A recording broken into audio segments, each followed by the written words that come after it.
The first protocol officer arrived before the soup course. Dag was already under the table, chin on my left boot, slow breath moving through him like a tide.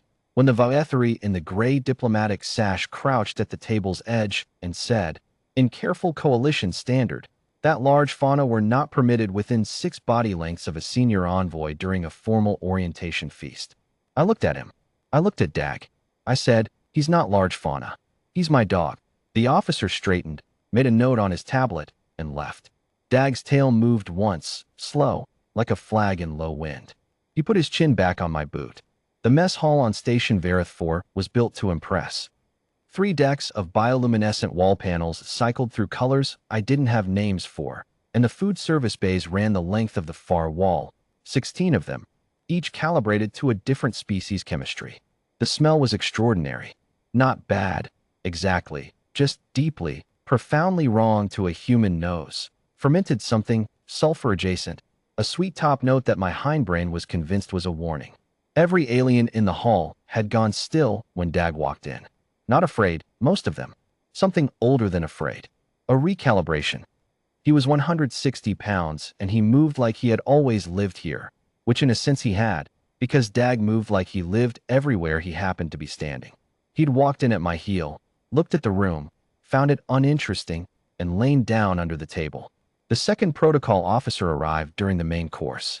She was Thessid, translucent cranial sac, the kind that goes pale when surprised, and she had a junior aide with her and a printed document, which I respected.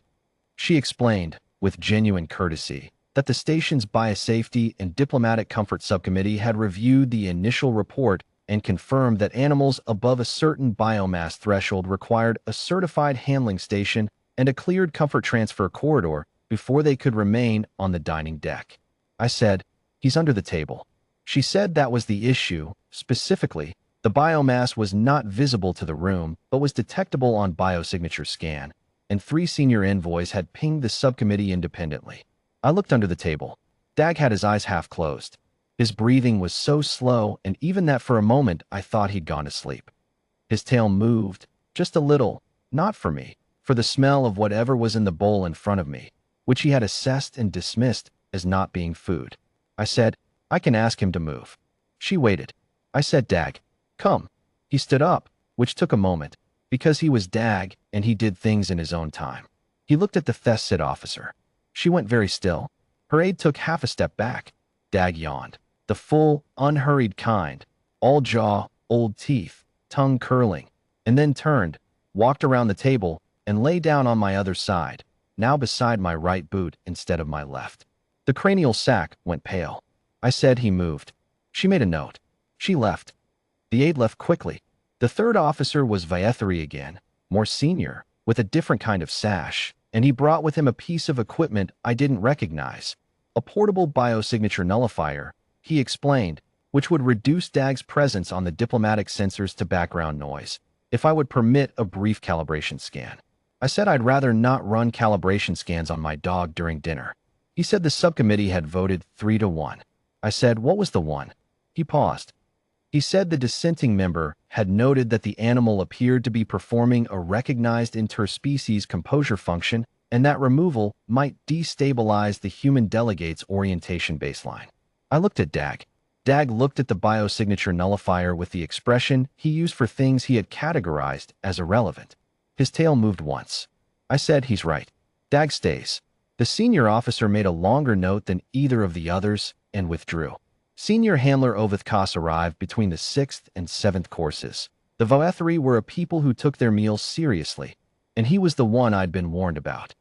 6-limbed, gray-blue plating, the kind of stillness that meant he'd been doing high-level diplomatic fauna management for a long time and had learned that most problems, given enough stillness, resolve themselves. He didn't crouch. He stood at a respectful distance and said that he understood the difficulty and that he had a solution he believed would satisfy all parties.